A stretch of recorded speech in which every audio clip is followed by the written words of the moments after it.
Hey y'all, you ready to get back into our second deep dive into Harry Potter and the Goblet of Fire? Yeah. Then let's get the conversation started. Hello and welcome to LexiCon. It is Maddie. Lexi. Dylan. And we are diving back into Harry Potter and the Goblet of Fire with our second deeper look at one of my favorite books. Yay. Alright, moving on now. Still in Chapter 21, the House Elf Liberation Front. Page 373. Let's see. This is when Hermione's taking them down to the kitchen where they see that Dobby's working and they found he and Winky are now working there and all that we were referencing earlier. Winky, the Teletubby? No. Sounds like a Teletubby. So this is actually going to be a reference to some things we've talked about in some of our previous deep dives into the book. Okay. Because Ron and Harry are just about to enter the Gryffindor common room. They've actually given the password and the fat lady's opened up when Hermione rushes up to him like, Harry, you've got to come see. Yeah. And so then they leave the fat lady there. And then there's a funny moment where the fat lady's like, why'd you open me? So I'll just stand here and wait on you. And Ron's like, yeah, thanks for that. Yeah. But, yeah, it's like, oh, don't mind me, the fat lady called irritably after them. Don't apologize for bothering me. I'll just hang here wide open until you get back, shall I? Yeah, thanks. Ron shouted over his shoulder. But anyway, continuing on. Does he have page much 370. The last paragraph here continues on the next page. Hermione, where are we going? Harry asked after she had led them down through 6 floors and started down the marble staircase to the entrance hall. So with that, Gryffindor Tower, the entrance to Gryffindor Tower being on the 7th floor, confirmed. We've talked about in other books the spatial relationships of the places in Hogwarts, and we've theorized that Gryffindor Tower was up high, probably on the 7th floor, but right there, confirmed. They're on Gryffindor Tower's floor, they go through 6 floors, and then start down the marble staircase to the entrance hall. So they're on the 7th floor, they go down to the 1st floor, and then start down toward the entrance hall. So that confirms the Gryffindor Tower is on the 7th floor. Yeah.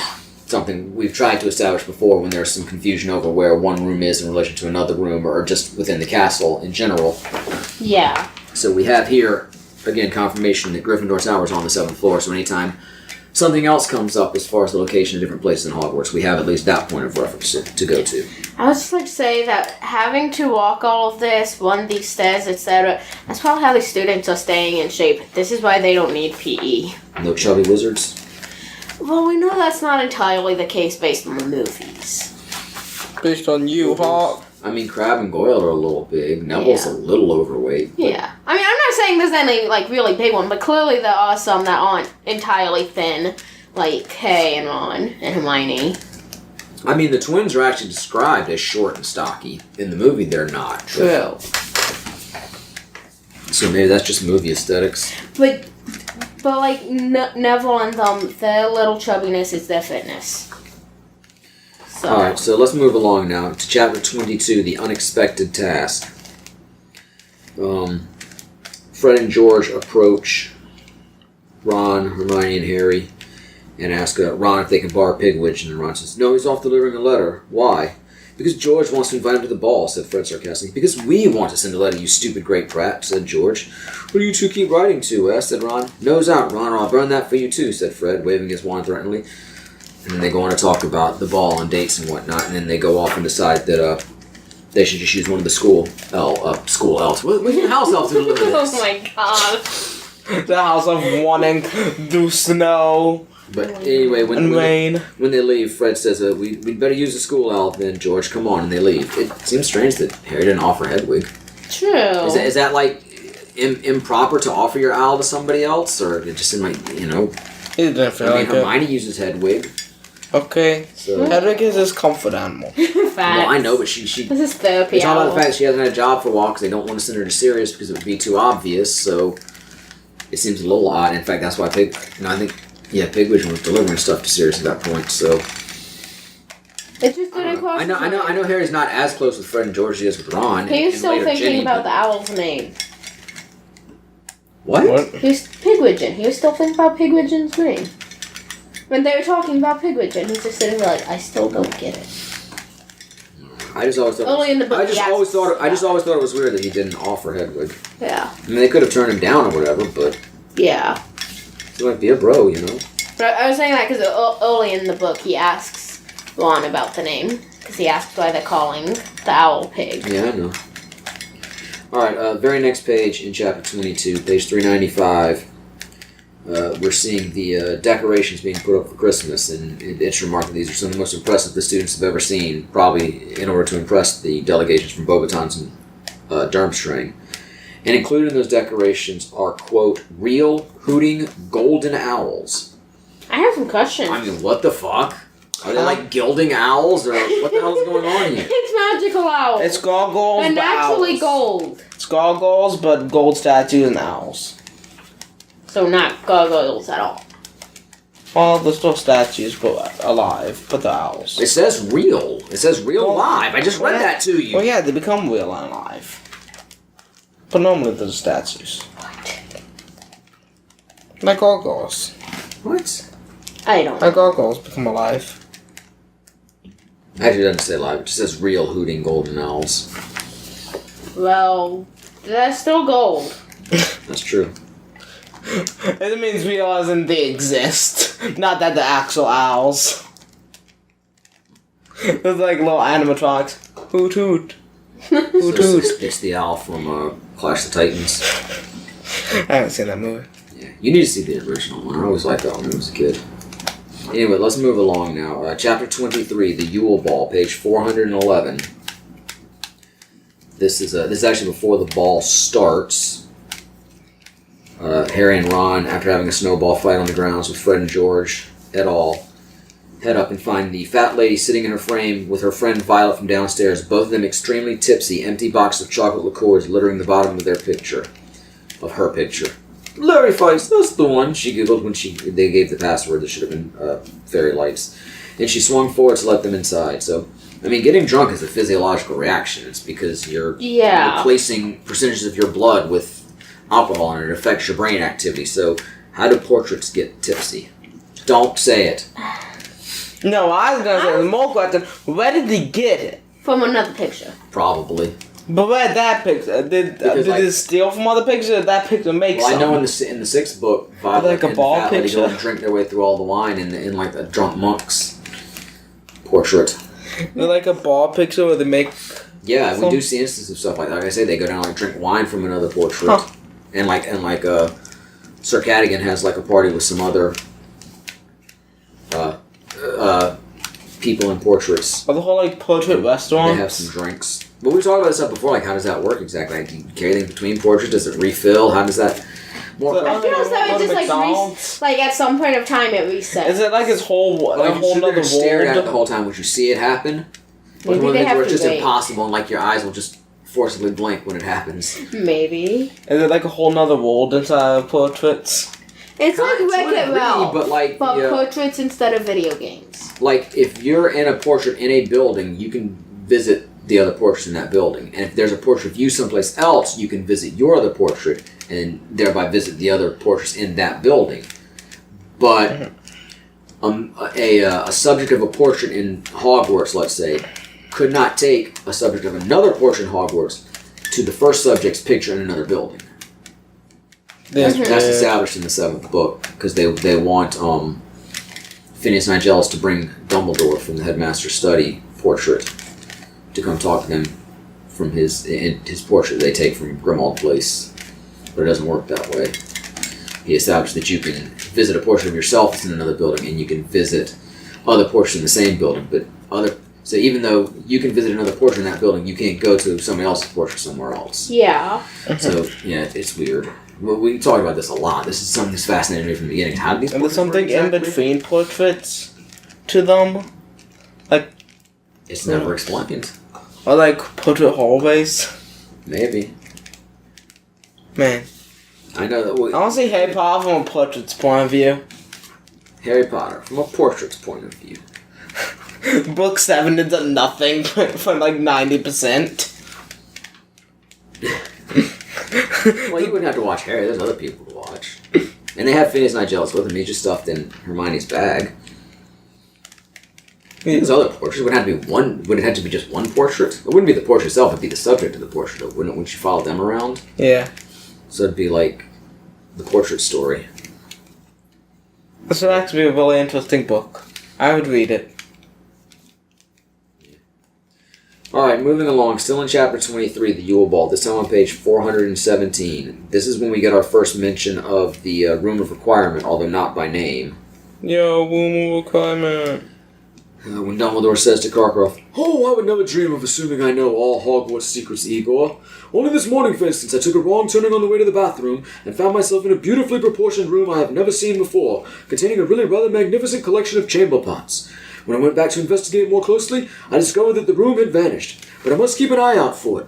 Possibly it is only accessible at 5:30 in the morning, or it may only appear at the quarter moon, or when the seeker has an exceptionally full bladder."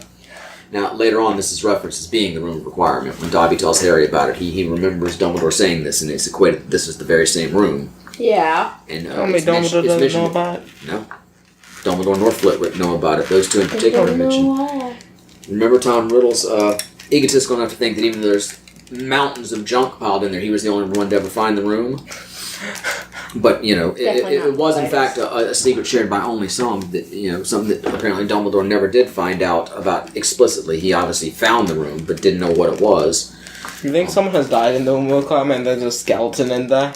Maybe. Well, but then when they were searched, we know one for person died in there. It was either Crabbe or Goyle, the one who got burned up in the fire. Yeah. I don't even know if the room worked after that. But What happened to all the people storing the stuff in there? Did they just leave it there for no reason? pretty much. And never came back for it? Pretty much. Anyway, but again, it's not explicitly stated this is the room requirement, but it is equated later on that this is indeed the room requirement. And so if it is, I wonder how Dumbledore was able to get into it so easily, because the rules we see later on are that you have to walk past the room requirement 3 times, concentrating hard on what you want. So Dumbledore didn't just take one wrong turn, he would have had to pass it 3 times before He it took opened a up. lot of wrong turns. And I would Here's a think, walking the back same and forth. wrong turn. and I could buy that Long Dumbledore time. might, be lost in thought or something and take a wrong turn, but have to go back and forth 3 times over the same area? Here's a Once he pace. realized he took the wrong turn, he was a little bit frustrated, just did a bit of pacing real quick. Here's a pacing back and forth, Exactly. thinking. Maybe. That would easily put him walking in front of it multiple times. Yeah, it's possible. It's just not stated. I think I moved back a little bit. I hope my voice is still picking up. I scooted back from the mic to make room for your cord. Just realized that. Anyway, we'll move along now. Still in chapter 23, however, on page 425 this time, when there's a mention of, let's see, I believe this is Percy Weasley. Pussy. He mentions the international ban on dueling. It's interesting that there's an international ban on dueling when just a few years ago there was a dueling club at Hogwarts. Yeah. I suppose the international ban could have happened since then. Yeah. And again, just because things are outlawed out in the real world doesn't mean there can't be, educational versions of such things. There are ways to do things even if they're not legal in everyday life, Yeah. So it's certainly possible, but it is strange they would have a dueling club if dueling is in fact illegal. I agree. What do you think? Agreed. Oh, okay. Mm-hmm. Thanks for that deep insight. You're like, deep? You want to go deep? I'll take you deep. I agree. Oh. Agreed. Well, then, moving on. This time to page 444. No, he's still in chapter 23. Nope. We're in chapter 24. Rita Skeeter's Scoop. Nice. What page would that be in the ebook? It starts on 175. Well, we are on page 444 in the actual book. And this is one of my favorite lines. Just almost a throwaway line, but I'll read the whole paragraph. This is after Hermione has gone to the ball with Victor, and of course it upset Ron greatly. Ron said nothing. He hadn't mentioned Victor Crumb since the ball, but Harry had found a miniature arm under his bed on Boxing Day, which had looked very much as though it had been snapped off a small model figure wearing Bulgarian Quidditch robes.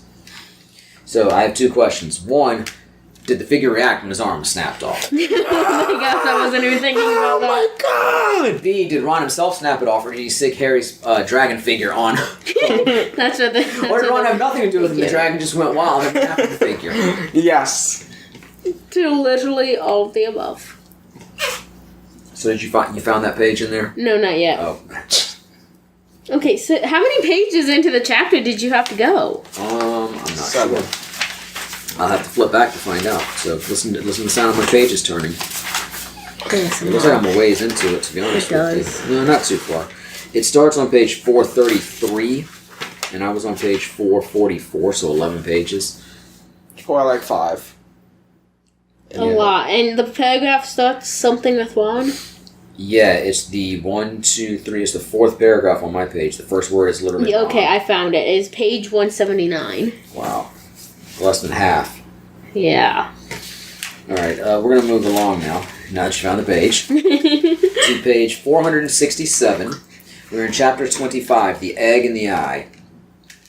This is when Harry, he goes to the prefect's bathroom on the tip from Cedric to Yes. try to figure out the egg's clue. And on his way back, he's looking at the Marauder's map and he notices the name Barty Crouch, which is strange they didn't say Barty Crouch Jr. Because that's who it is, Barty Crouch Jr. Yeah. The guy's in Mad-Eye Moody. They do have the same first name, but I guess the map doesn't add juniors. I'm trying to think if there's another. I guess we don't really have a bunch of juniors in the Wizarding World of Harry Potter, so I can't really think of another instance where, did that one say junior? True. These won't think of it when they made the map. But regardless, the point is he sees Barty Crouch's name in Snape's office. He gets curious. He goes down to check it out. He forgets about the vanishing step. He falls through. He gets pinned in the steps, still with the cloak on him, but he drops the map and the egg, and that alerts Filch and Snape, and then eventually Mad-Eye. Oof. But at one point, the map falls, and it's still open. He hasn't wiped it yet. He hasn't said mischief managed and cleared it yet. And he tries to reach out and clear it, but it's too far down. Why don't just ACCIO the damn map? Yeah.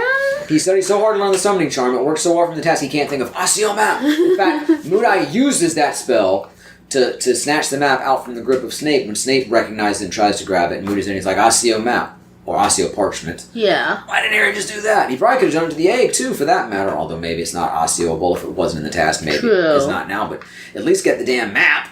Facts. Big fact. I mean, this actually leads very directly to Voldemort being able to come back, because if Harry hadn't let Mad-Eye borrow the map, or Barty Crouch Jr., as Mad-Eye hadn't realized what it was and borrowed it, he wouldn't have been able to see his father in the grounds, and Harry might have been able to get Dumbledore to him in time, and he would have found out the plot, and they would have discovered Barty Crouch Jr. as Mad-Eye, and they could have thwarted Voldemort at an earlier date. But Yeah. so this is one of those major turning point moments where if Harry just ACCIO'd the damn map. No, but Harry's a dumbass. Not a dumbass, he just doesn't always It's like my think. constant refrain of fucking Reparo, just fucking ACCIO. Look, there's so many convenient spells that everyone forgets about for some reason. Okay, start naming them. ACCIO, Pero, A lot of Aqua, others. spell, water, whatever. I don't know. Is that only, another water spell? Wait, what did you say? The water spell. It's Augmenti. Yeah, Augmenting. Free water whenever. Yeah, I Other guess. ones. Although, it is interesting because Gamp's elemental laws of transfiguration say you can't make food out of nothing, which goes along with physics. Water as we know isn't it, food. Hold on. Which goes along with the laws of physics as we know it, where you can't make something from nothing. Just like you can't destroy energy, you can't create it either. So you couldn't, in theory, create something from nothing. You have to have an equal amount of matter, or the like. Y'all know what I'm talking about. Yeah. So where's that water coming from these ACCIO spells? Because there's matter there, there's energy there. I mean, yes, I get that. But if you can't create food from nothing, you shouldn't be able to create They said water from ACCIO nothing. spells. Yeah. Huh? I think he was correcting you because he said ACCIO. I'm sorry, Augmenti. Could you ACCIO water? How would that even work? You have to get splashed in the face. The ACCIO, There's like a big fire, like, ACCIO water! Splash. Well, I mean, good for pulling yourself out. But no, how would it work? Like, does it just suddenly have a bottle of water, or did it just bring you half the ocean, or the nearest lake? ACCIO Ocean, the entire ocean is now flooding. Like Augmenti just England's shoots out of a underwater. wand like a hose, so... Yeah. But again, that water's got to come... In theory, that water has to come from somewhere. Somebody had the idea of using ACCIO for water, but clearly it didn't go according to plan. That's how we got Augmenti. It's the same concept, it's just controlled. Didn't you talk about spells like replicating things earlier? Or duplicating things? Yeah, there's the Gemino. Is Gemino or Gemini? That's a curse. It replicates things, but the copies are worthless. But I think that's the same spell that Hermione uses to make a copy of the locket when they take it from... But how does it work, though? When copies are worthless. But they're still being made. No, you're right. It's the same concept. You can't get something from nothing. And it's still And if you could, you could in theory make food. But I guess you could make a copy of food, but I guess it wouldn't have any nutrients or anything in it. Yeah. So that's an interesting thought. It's so weird. Well, if you copy like a video game, I guess it won't work. Magic and technology don't really work together. Yeah. Yeah, I don't know. I don't think that would be go. That would go well. But you can copy like shelf. Have 2 shelves. Or like a book. Yeah. Yeah. Well, you can. Well, not. That's a useful spell. Wait a minute now. Here's the thing, though. I said that about food, but I'm wrong, because when they're talking about Gamp's elemental laws of transfiguration, you can copy food. You can multiply food if you have it. You just can't create it initially from scratch. Yeah. But you can create copies from it. Yeah. That doesn't make sense. Yeah, that is strange. Maybe it's like the Horcrux situation. How you split your soul and whatnot. Maybe it's something So by the time you like get like that. that 80th egg, there's just like no nutrients whatsoever, and it's just basically air. I mean, honestly, that's pretty nice. That means I can get like candy. 0% of the calories. All right, let's move along. Chapter 26, the second task, page 482. Ooh, 193. Nice. Yeah. There's so many questions about these numbers. Having figured out the egg's clue, Harry is now trying to figure out a way to survive underwater for an hour. And Hermione said, "If only we'd done human transfiguration already. But I don't think we saw that until 6 yet, and it can go badly wrong if you don't know what you're doing." And then she continues on, "No, I think your best chance is some sort of charm." So now, let's think about this. On page 443, we find there's 5 weeks to go until the task as of the Hogsmeade day.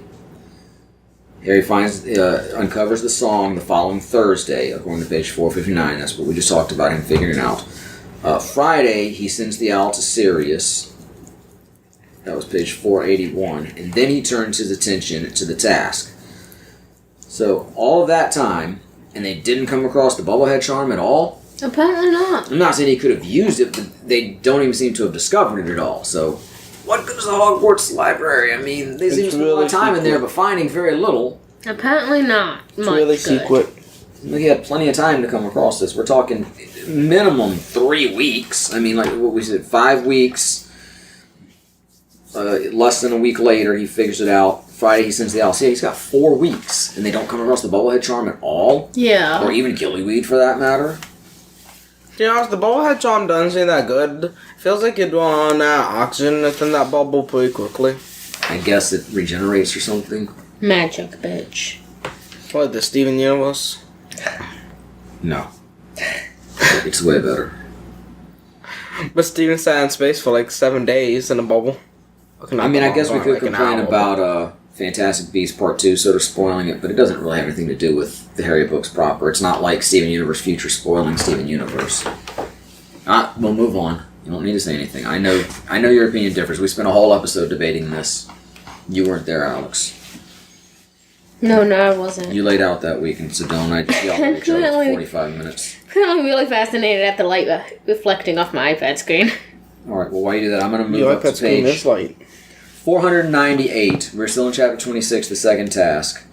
This is when Harry sees who all is tied up underwater to be rescued by the champions. Ron, Hermione, Cho Chang, and who seems to be Flora's sister.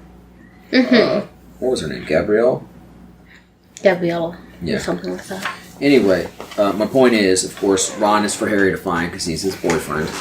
Of course. Gabrielle is Flora's sister. Mm-hmm. Cho Chang is dating Cedric, and then Hermione and Victor are, I guess, dating for all intents and purposes.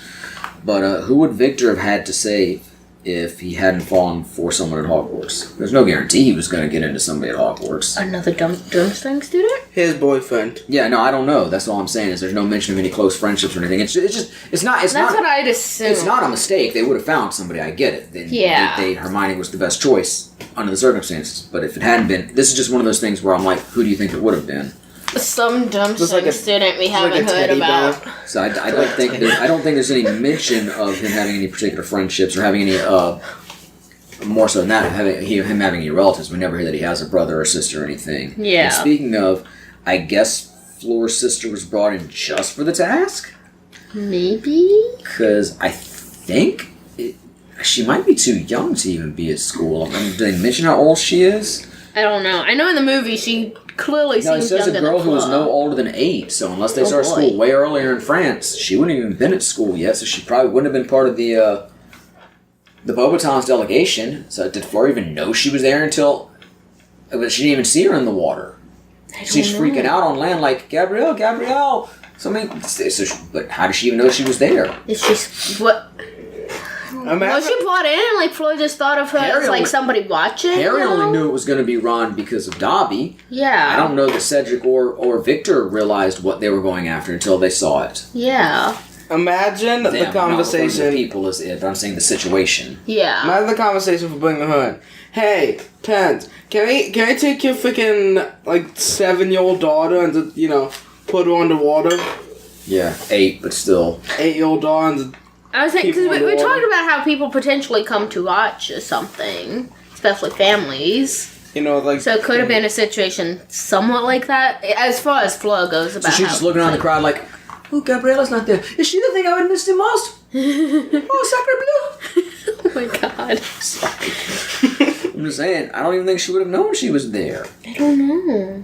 The first time she should have seen her was when Harry and Ron pulled her out of the water. I mean, maybe... To be fair, maybe she only started freaking out once she saw her come out of the water and realized that's who was down there. True. I mean, maybe once Cedric or Victor came back, and she just realized, well, if there's anybody I'd care most about saving, it would be her. Mm-hmm. Maybe she thought Roger Davies was down there. I don't know. Yep. Because I think she did fuck him outside the Oval. But I digress. I say that a lot in these episodes. Facts. Yeah, if nobody has anything else to add, I guess I'll move on. Anybody have anything else to add to that one? No, I was looking up. Also, I was wrong. It is Gabrielle. I said Gabriella. Yeah. Gabriella, that's the name of the drug dealer's ex-wife in Cop Out. Nice. Anyway. For me, when I hear Gabriella, I think High School Musical. Alright. Anyway, speaking of Task 2, we're going to move up to page 506, Chapter 26, the second task. I don't really have much to say here. I don't think there's a specific passage to which I'm referring. I'm not sure why I noted this page. This is just once everybody's come out of the water. That scene I'm referring to where Flor's like, oh yes, you saved her, and Ludo Bagman's given their scores and whatnot. And there's applause from the stands. My point is, this had to be a boring task for the spectators, just sitting there staring at the lake for an hour waiting for somebody to come out. True. Cedric was the first back, and even he came back like a minute after the time limit, so they're just sitting there like, huh, chilly day, I wonder what's going on down there. Or did they have some sort of magical view effect where they could see under the water? Yeah. But I don't think that's the case, because Dumbledore has to go talk to the Merchiefness to find out exactly what happens, and Ludo even says Merchiefness Mercus has told us exactly what happened. Yeah. So if they could see, they would have just seen what happened. Exactly. So those spectators are all just like, well, they went in the water. Wonder who's going to come out Why first. do you even bring spectators? Well, I mean, the students. That's supposed to be part of the thing. It's the fun is the students watching the task. But yeah, it's got to be boring. They're just sitting out there like, the lake. Yeah, you got See this every day. any games on your phone? A wand with apps. I'm playing Flappy. I don't know enough wizard animals. Flappy Owl. Flappy Owl. Flappy Dragon. Flappy Dragon. Flappy Dragon. Flappy Dragon. Flappy Dragon. Flap, flap. Flap, flap. Alright, let's move along now. Chapter 27, Padfoot returns. And we find Harry and Ron. I think Hermione is off for some reason. I only see Harry and Ron mentioned here. Maybe this is one of the times where they got split up in the class because Snape was being a dick. Oh, actually, no, it's just Harry because he stays behind and try to listen to what Karkaroff is saying to Snape. But all that's irrelevant. We're just in potions class, and that just made me think, what do the potion students do with their cauldrons between classes? It seems like they're not lugging them around the castle. No. They just seem to be set up when they get there. Yeah. But then other students are going to have to come to the class, and everybody has their own cauldron because that's part of their magical equipment requirement when they first come to school. He needs a place to store them. I guess, but you don't ever hear He about like shrink students down. storing them. So I guess Snape has to store it all, and maybe that's why he's still going to store these bloody cauldrons always. Somebody have to clean them in between. Phil's has to. Oh, just sitting there cleaning cauldrons. Why do you guys say cauldron? It's cauldron. Cauldron? It's C-A-U-L. Cauldron. What? Not cauldron. It's not a chilly guy named Ren. Oh, Cauldron. look. I'm just going to say that there's no Is that information Lego Mad-Eye on... movie? No, that's Lego Floor. Yeah. Lego Gabby. I think it's Gabrielle. I can't tell. They all have, like, the Anyway, same there's no hat. official information on the whole situation of the task and whatnot. I also want to point out that it's not even confirmed exactly what year she was born. It just says she was born between July 31st, 1985 and July 30th, 1986. For sister. Yes. Okay, Gabrielle. that would still put her. This would be 95 by the time they do this task. Yeah. So she'd still be too young to go to Hogwarts. She'd Yeah. definitely be too young for Hogwarts. I assume that Beauxbatons has about the same age. Nobody knows. It's never been said or confirmed. There is apparently a theory that they start younger, though, because... Shoot, where was the information? I know Fleur says they take tests at a different time, but it's actually later. Yeah. Well, this doesn't entirely say the stuff. In the movie, she's there when they She arrive. is, yes, but that's the movie. Yeah. And of course, in the Lego game, she has a wand, and she is capable of doing spells equivalent to a That's the Lego fourth-year game. Hogwarts student. But yeah, that's the Lego game, so... Gabrielle's a playable character. I guess I know I play don't this. remember her being a playable Apparently. character. We're going to have to go back and check that out now. I mean, to be fair, I guess we never played as every single character, but I sure don't remember her. Look, we use like According to this... Harry. And people say that supports the theory, but Tom Riddle. being a Lego game, that could Why also be the not? case just for gameplay reasons. Right. Well, yeah. Again, the Lego game, everything in the Lego game is not canon, nor is everything in the movies. Exactly. Yeah, like you got to go to the books or the extra writings to be legitimate canon, because there are just things in the movies and the games that contradict that. Yeah, like the Yeah, only from what I'm character in finding, Lego Harry there's no Potter that he plays that official doesn't have canon magic is for like that Filch. stuff. Yeah. Filch doesn't have magic. I think there is just like, Filch. isn't there just like boy and girl? I don't know. I know there's Filch. Yeah. Nerd. Anyway, let's move How do you along. even spell that school's name? Not the way I'm typing B-E-A. it. I don't know. AUX. French Hogwarts. Uh-huh. B-A-T-O-N-S, I think. I'll get you close enough. Regardless, let's move along. Chapter 27, Padfoot returns still, page 521. They're meeting Sirius up in the cave he's hiding in outside of Hogsmeade. They bring him food as he requested. And chicken, he said hoarsely after removing the old daily profits from his mouth and throwing them down and onto the cave. Harry pulled open his bag and handed over the bundle of chicken legs and bread. Thanks, said Sirius, opening it, grabbing a drumstick, sitting down on the cave floor and tearing off a large chunk with his teeth. I've been living off rats mostly. Can't steal too much food from Hogsmeade. I draw attention to myself. Now this is going to be very relevant, because we learn in Deathly Hallows that you can magically multiply food if you have some. So why doesn't Sirius multiply the food they bring him, or the little bit that he steals from the village? Who knows? I mean, I honestly. guess, like you said before, the nutritional value. Yeah, that's... Wouldn't you rather have less nutritional chicken than rats? I don't know. I guess. Also, earlier you said that duplicated arms are worthless. Who determines the that? Gemino curse? Well, that's relevant because when they go in the vault in Book 7, and they start touching the items and they start multiplying and becoming hot, and Griphook points out they put Flagrante and Gemino curses on them. And anything you touch will magically multiply, but the copies are worthless, so you can't just take a priceless goblet and make copies of it. Oh, they're all worth it too. Is there some way to tell or something? I guess. Well, Yeah, if you try you know how you selling it tell? Magic. Well, if you tried selling it to muggles. Yeah, maybe, but what would it be worth to muggles in the first place? Yeah, you could probably sell like I copies of play gold Alpha. bars and stuff. Yeah, but I mean, it wouldn't necessarily have the value that it would in the wizarding world when you know the history of it. But yeah, that might work, but the wizards aren't, we're talking, legitimately it's worthless, but yeah, you could probably still unscrupulously sell it to somebody. You could unscrupulously sell it to an unsuspecting wizard too, which just technically, it's like, hey, it's like a reproduction of something, and you pass it off as being legit. Yeah. So. Wizard scammers. Anyway. Moving on now.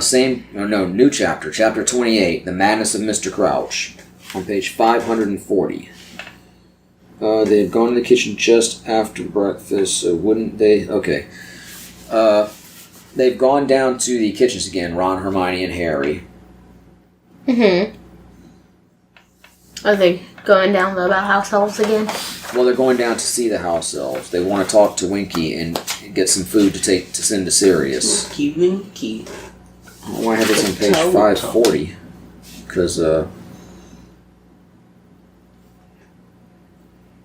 Because it's not on that page? I don't know your page numbers. Oh gosh.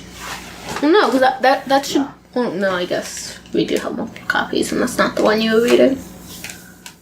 Oh, I've got it now. It does reference back. Let's go back to page 535 and 536 for just a minute.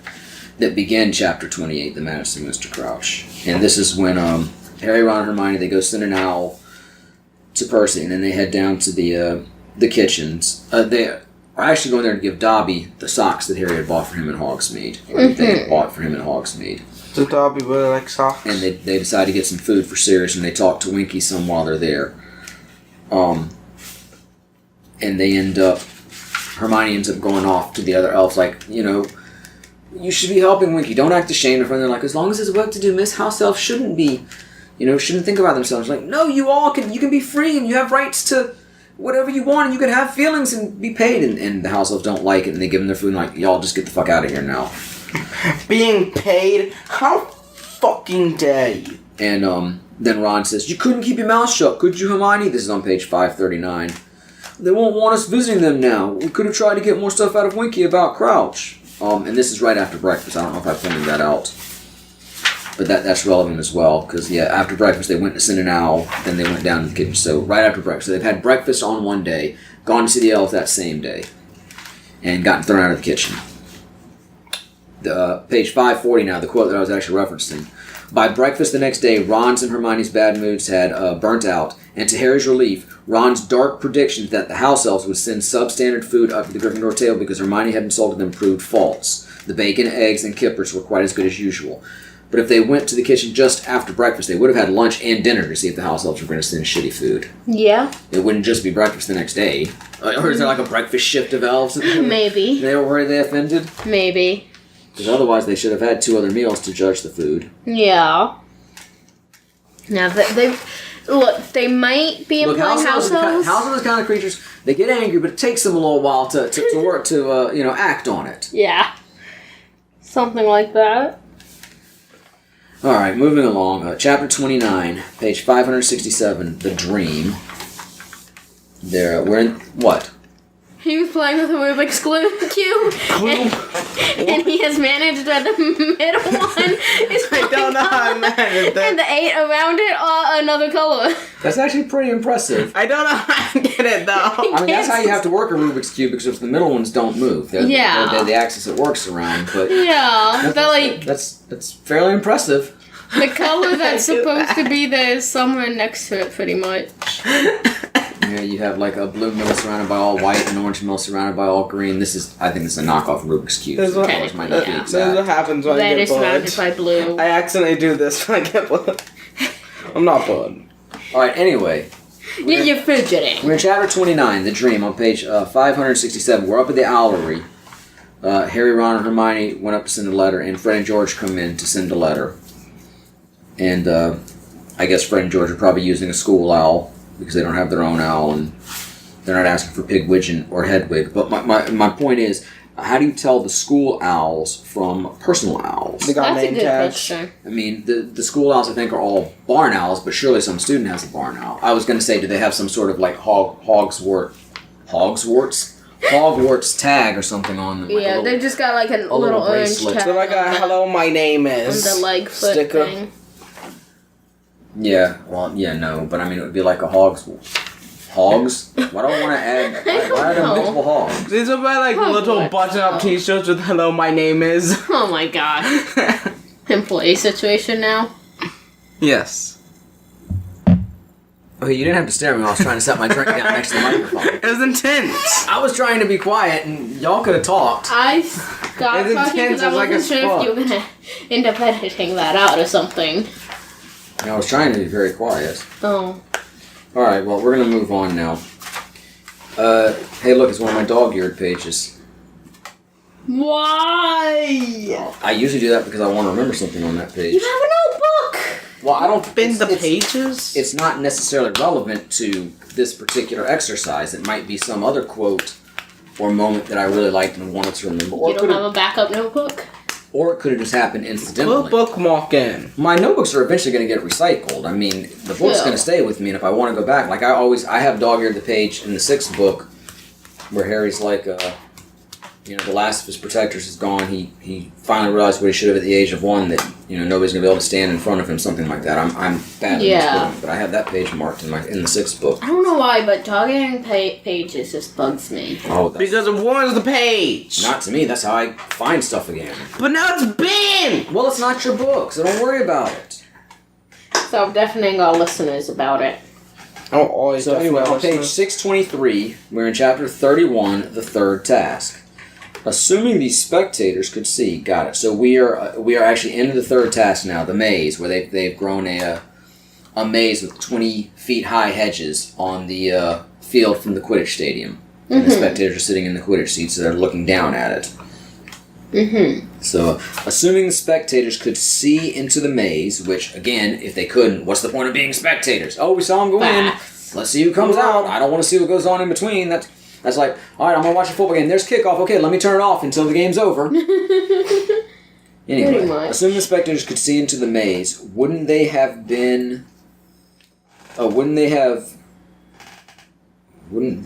that should say seen. I apologize for my bad handwriting. Wouldn't they have seen the boggart in its natural form before any of the champions approached? Yeah, there's a boggart in there, and Harry runs into it, and he sees it as a Dementor still. Yes. But again, if it's just free floating in there, and everybody's looking down on it, wouldn't they should be able to see the boggart.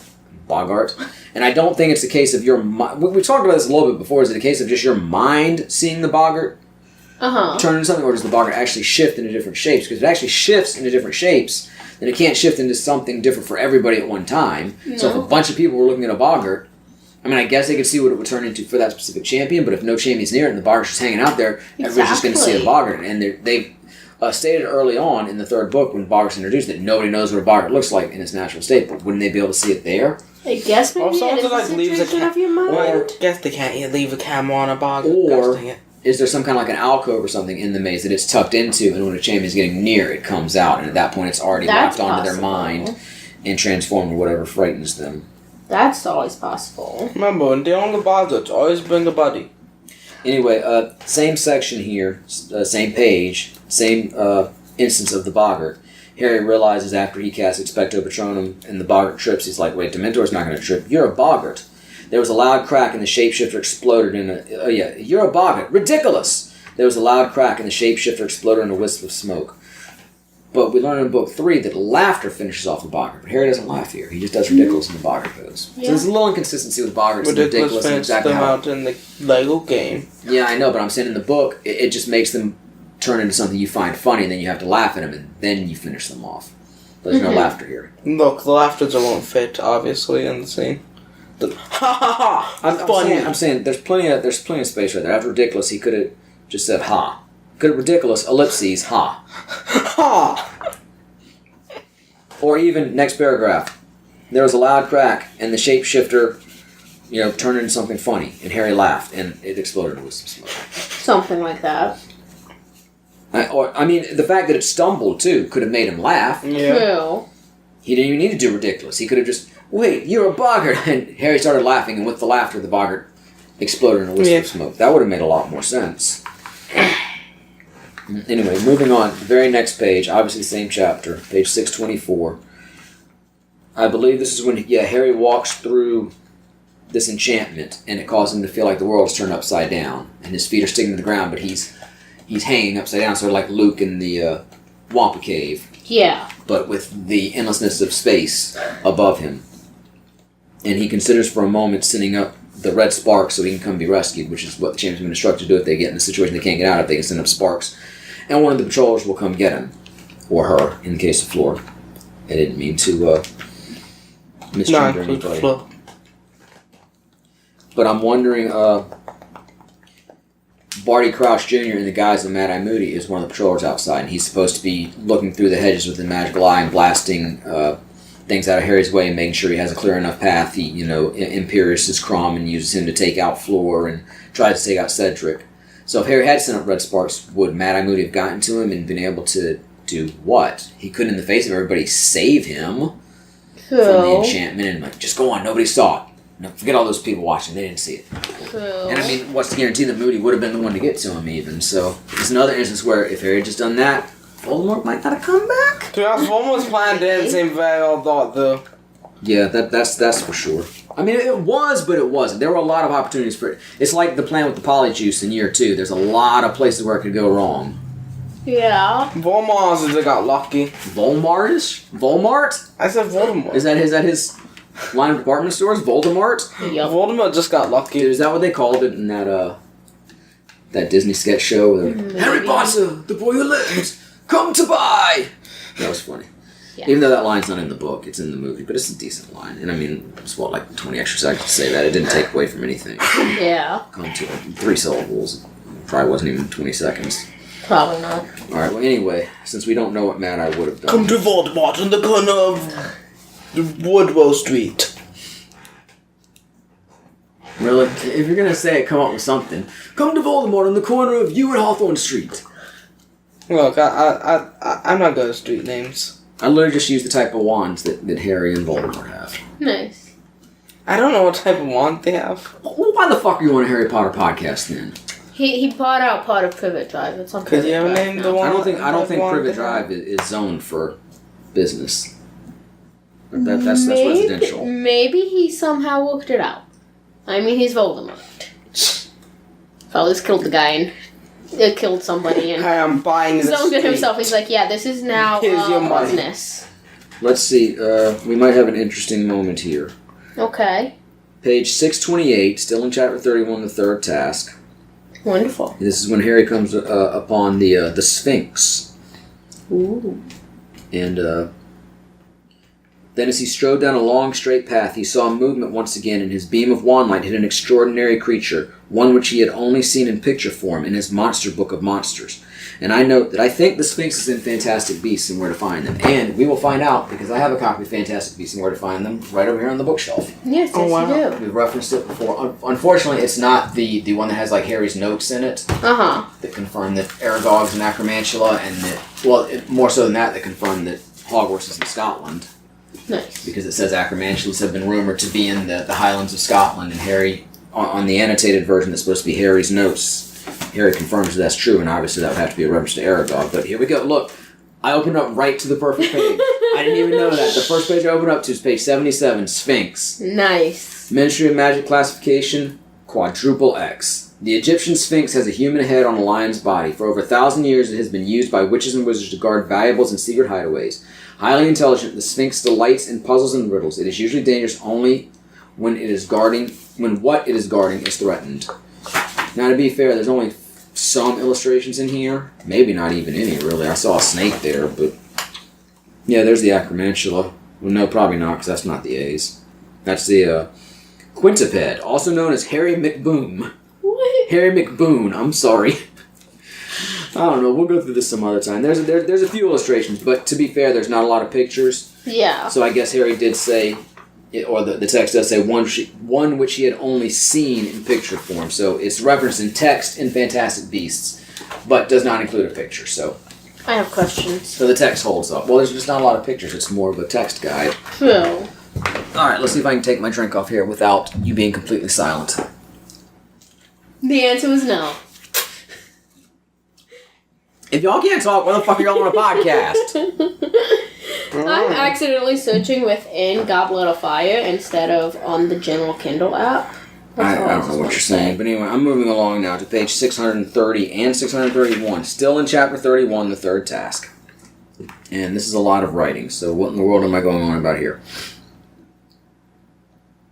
Oh, yeah. Okay, I know I covered my major point me complaint from page 622, where Harry does the, I forget what the spell's called, but he says point me and his wand points due north. Yeah. And there's a point where Harry comes to what is that?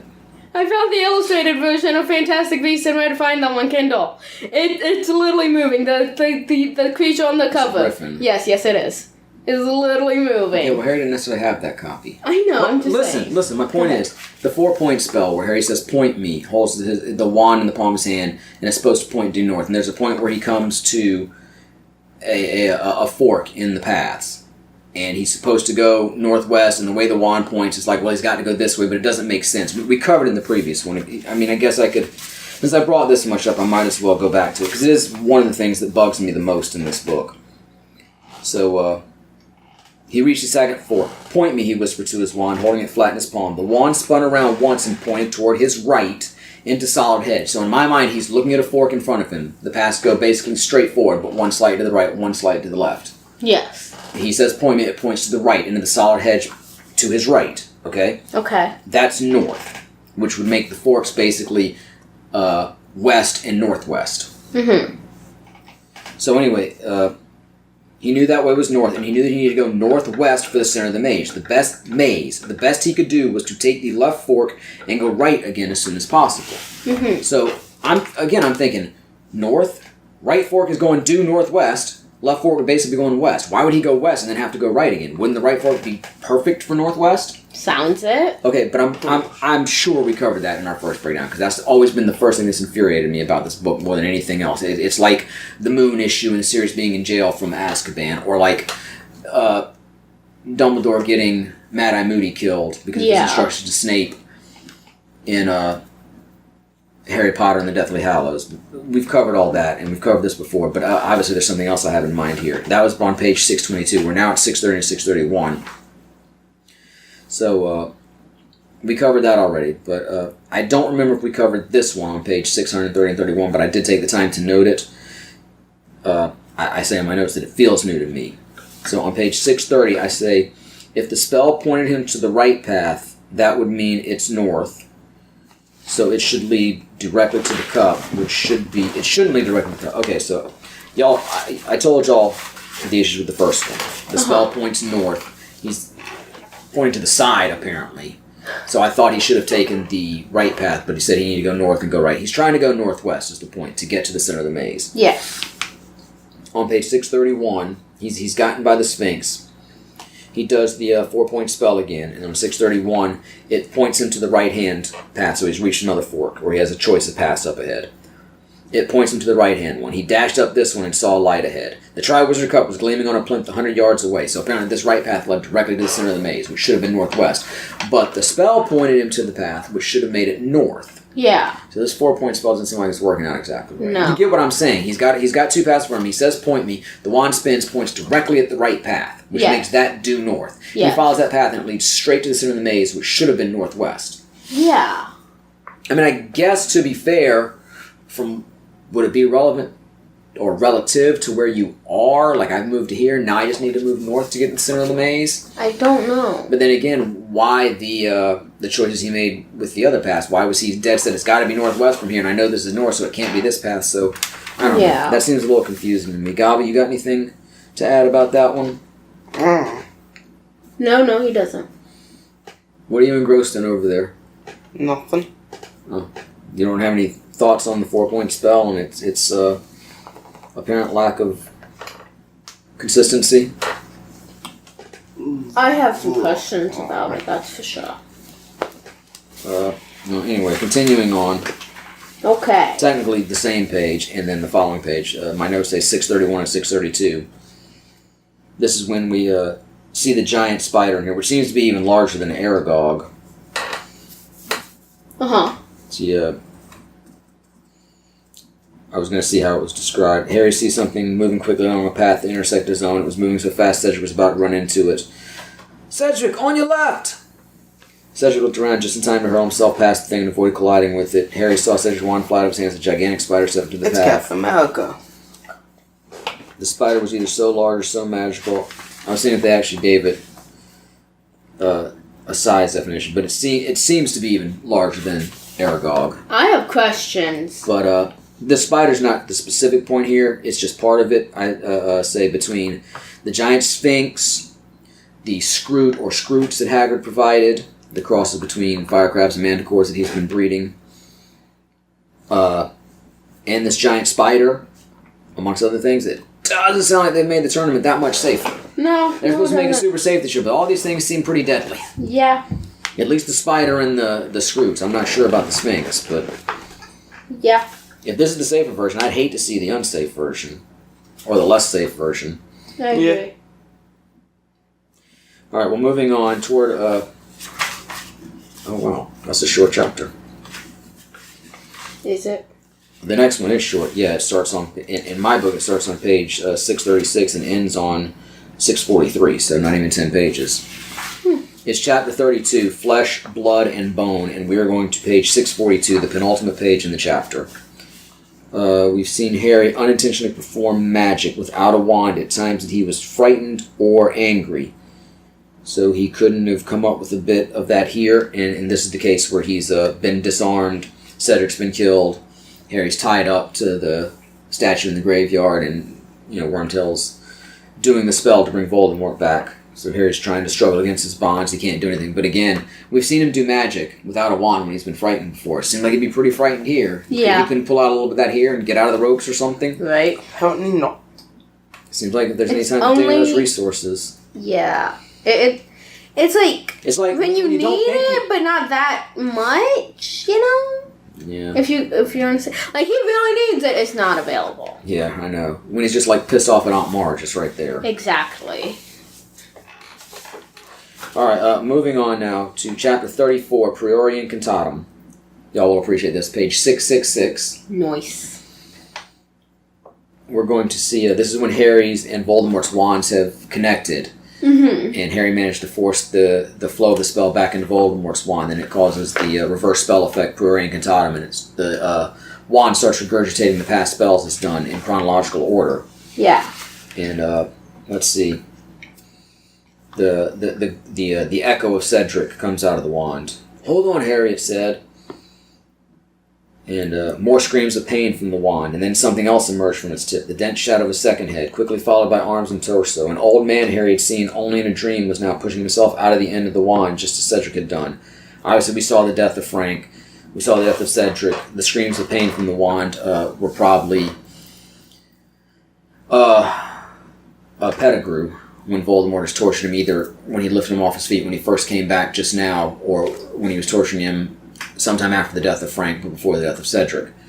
But I'm saying, aren't we missing some spells? If Voldemort's wand is the main one he and Wormtail have been using, where's the Imperious Curse on Barty Crouch Sr.? Where's the spells that Wormtail used to cast the fire, or to make the potion in the cauldron, or whatever else they needed in the intervening 7 months or so it's been between Frank Bryce's death and Cedric's. Yeah. So I guess it's just artistic license. They're not taking the time to show every single spell, but they're just giving you an overview, and the important ones where the echoes of the people who have been killed are coming out. But Probably. still, feels like there's a whole lot more spells that should be showing up there. Probably was. But the book is relatively long already. Yeah, that's true. Alright, well then we'll move along, because this podcast is relatively long as well, even though it's 2 parts. Same chapter, yep. The last page, the ultimate page in this chapter, page 669. If it's the same page in the digital one, I believe it's 259. Right, this is when Harry is he runs from the Death Eaters, and he grabs Cedric's body, and he ACCIOs the Triwizard Cup and catches it, and it for some reason still functions as a Portkey and takes him back to where he started, even though we've never seen a Portkey act like that before. Yeah. But that's not my point here. I feel like we might have covered that in the other one. If we didn't, well, that's what I have to say about it, I guess. But if he could ACCIO the cup there, you all know what I'm thinking. Why not just ACCIO the cup in the maze? There had to have been a charm or something. I would assume so. But if there was a charm... Why not try it? I mean, when he sees it down the path, he's like, ACCIO cup! Okay, it didn't work. I didn't think it would, but I thought I'd try it anyway. It was like, okay, if there's a charm, does it just... It's no longer there once somebody's gotten it? Well, yeah. Or shouldn't it have still been there? It might be specific. Well, we do know that charms can run out. Yeah. And it's possible, too, once it acted as a support key, it erased the charm. It's possible that once it left the location, the charm was more on the location, ergo the maze, than the object itself. But, who knows. But, yeah, I mean, it still seems like someone would have at least tried it, especially once they could see it. Alright, well, anyway, we'll move to the next chapter now. Chapter 35, Veritaserum. Yes. Page 670. Yes, I was wrong about that previous one, so I was still trying to find where you were. So, well, this is 270. This is the first page of this chapter. So. Yes. Let's see.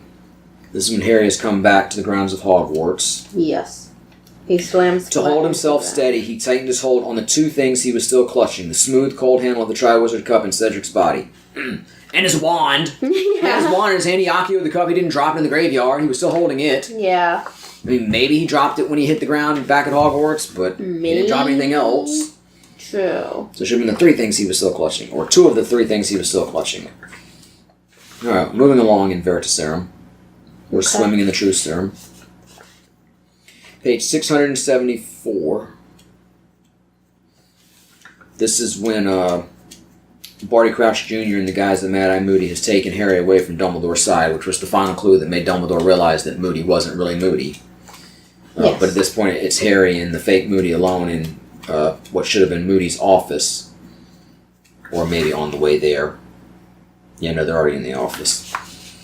But Barty Crouch Jr. as Moody says, "Voldemort's back, Harry? You're sure he's back? How did he do it?" I don't think Barty Crouch Jr. would say Voldemort. Aren't most Death Eaters afraid to say the Dark Lord's name? I don't think Aren't he would most have wizards said it in general either. afraid to say it? Moody might say it. Moody probably would. Barty Crouch Jr. wouldn't say it. No way. But he may be saying it as Moody just because he's in character. He knows Moody would say it. I feel as though he could have said he's back or something. But it's not like he really needed to keep up the guys at this point. But if he's just so deep in character, it just can't. But I think that would be hard to come naturally to a Death Eater. I agree. That does seem a bit odd for him, I guess.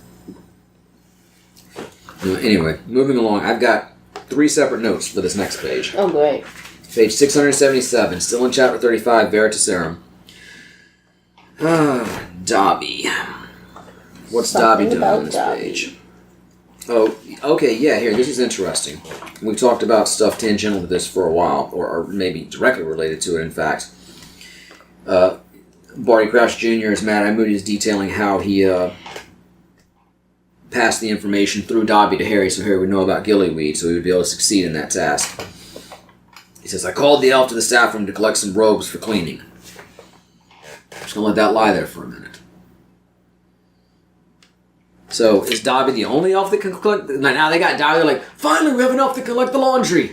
I mean, No, they're like, technically... "Finally, we got an elf that can collect the laundry and don't have to do it anymore." Yeah. If not, though, then again, how does that work? Because Lucius just throwing Harry's random sock, the diary had been into Dobby, free Dobby, so Yeah. you can't pass them any sort of clothing, so if you called any other house elf, wouldn't they technically be set free? Yeah, so I assume at this point Dobby's the only one who can, because he's technically already free. But He's considering a paid employee now. the disregard that he seems to have, would Barty Crouch Jr. even realize that Dobby was a free elf?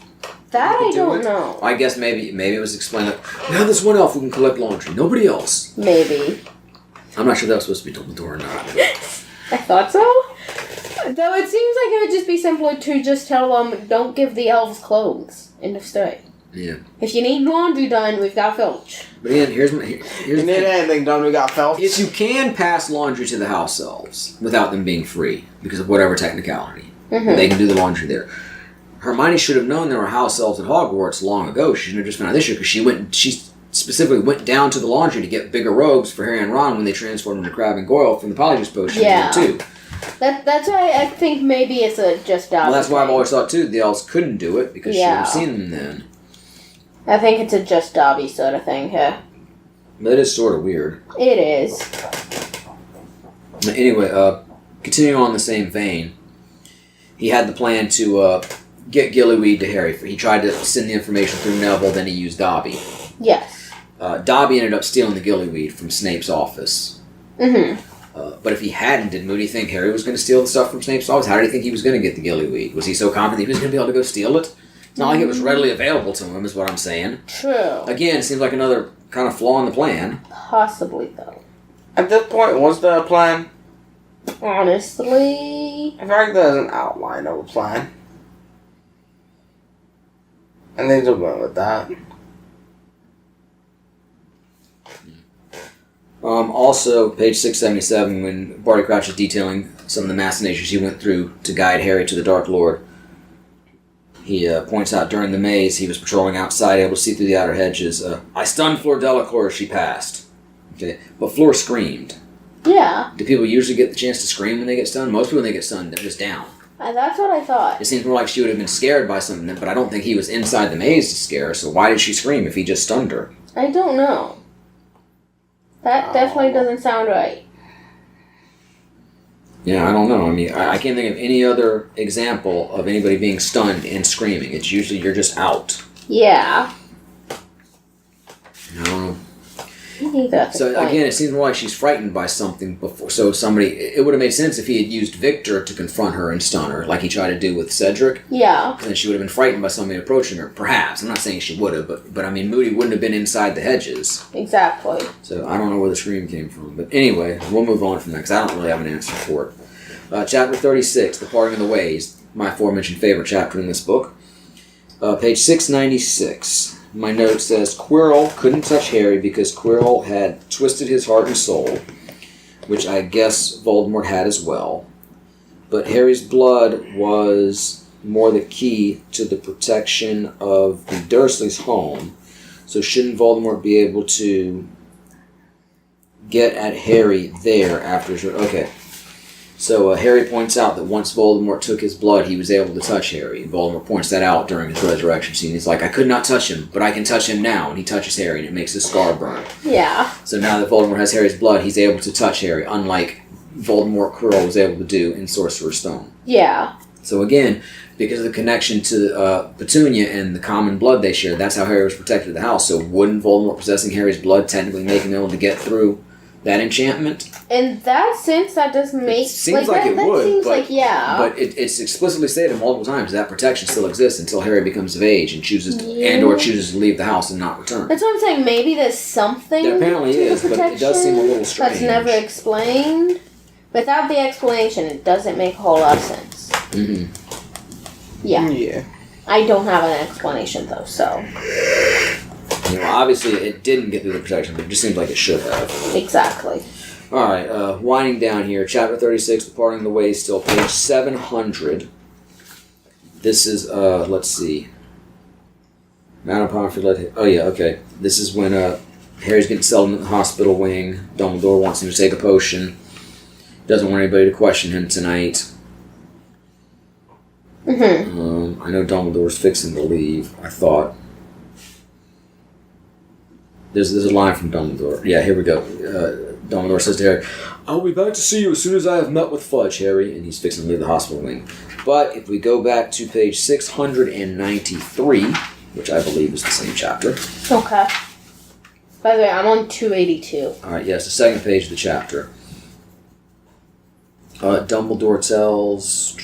I believe he's... my note says he says this to Snape. Okay, it's actually page 692, and the paragraph leads into 693. Severus, please tell Madame Pomfrey to come down here. We need to get Alistair Moody into the hospital wing. Then go down into the grounds, find Cornelius Fudge, and bring him up to this office. He will undoubtedly want to question Crouch himself. Tell him I will be in the hospital wing in half an hour's time if he needs me.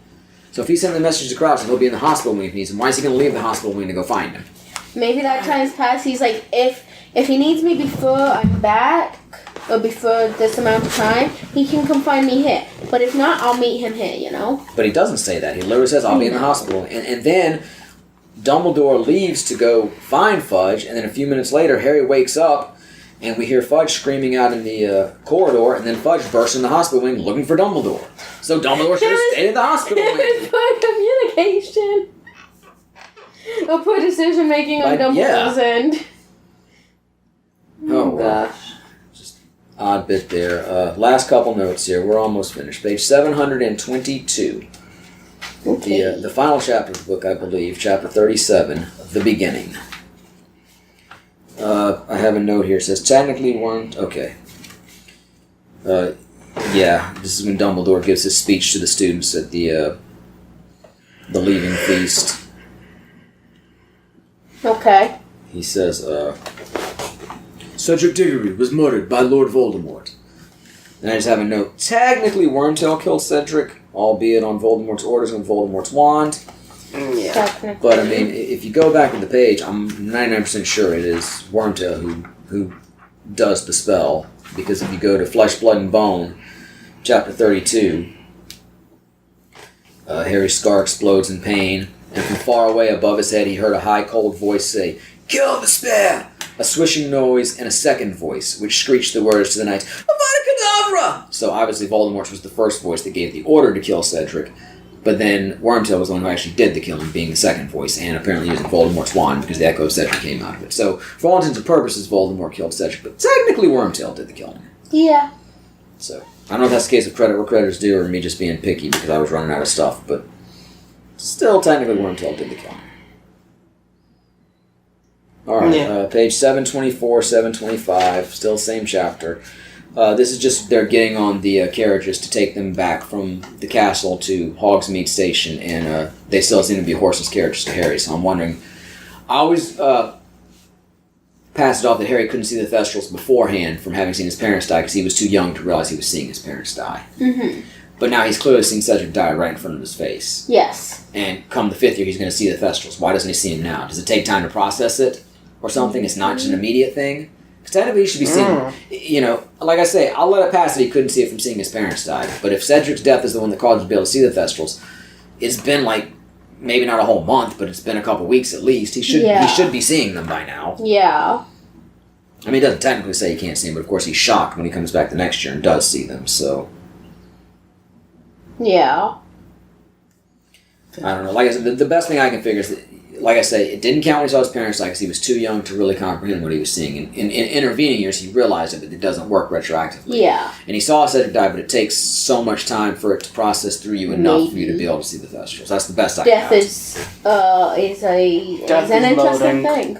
Death is loading. That's just a meme. Death is frozen. There's a loading thing. That sounds like a game. Death is loading. It does. All right, and my last note is on page 726, and it's only relevant because at this point... It's only relevant because at this point they've gotten back on the train to head home. And I do question, how come Voldemort never went after Harry on the train? At least starting with this rock. I didn't feel like it. You know, now that he's back to full strength, it seems like he could go after Harry. Maybe beforehand, now in his weakened state, he wouldn't be able to. But now it's like, he should be pretty open. There's not a bunch of wizards to protect. I mean, there's young wizards to protect him, but I think Voldemort could take out all the students on the Hogwarts Express. Probably. I mean, since he's fucking immortal for all intents and purposes at this point, I'm pretty sure he could handle it. Probably. He's doing the celebration party. It just seems odd that he never went after him on the train at all. Yeah, I agree. Seems like a lost opportunity. He's going to worry about looking for this stupid prophecy to try to help him beat Harry, but he's just right there on the train. Let's just get him there. Like I get not going after him at Hogwarts, and he can't go after him at That'd be Dursley's, anticlimactic. it's pretty open at the train, or even at platform 9 3/4. That'd be too anticlimactic. Maybe platform 9 3/4 would be some security, but on the train, I think you could get him. Probably. But I would like to say earlier I said the digital one was 298 pages. Technically, book 4 ends at 296, and then the rest is the preview of book 5. Cool. All right, well, we hope that you enjoyed coming along with us for the second deep dive into Harry Potter and the Goblet of Fire. We'll be back at some point with another deep dive into Harry Potter and the Order of the Phoenix, but next up we're going to have another commentary. Yes. Which I know our commentary is about 50-50 for being really good or really kind of boring, but hopefully it will be fun. It's another 80s flick that I really loved growing up. So you will hear from us on that next week. And until then, when the conversation does continue, I am and will continue to be Maddie. Lexi. Dylan. And this is LexiCon Concluded. Bye.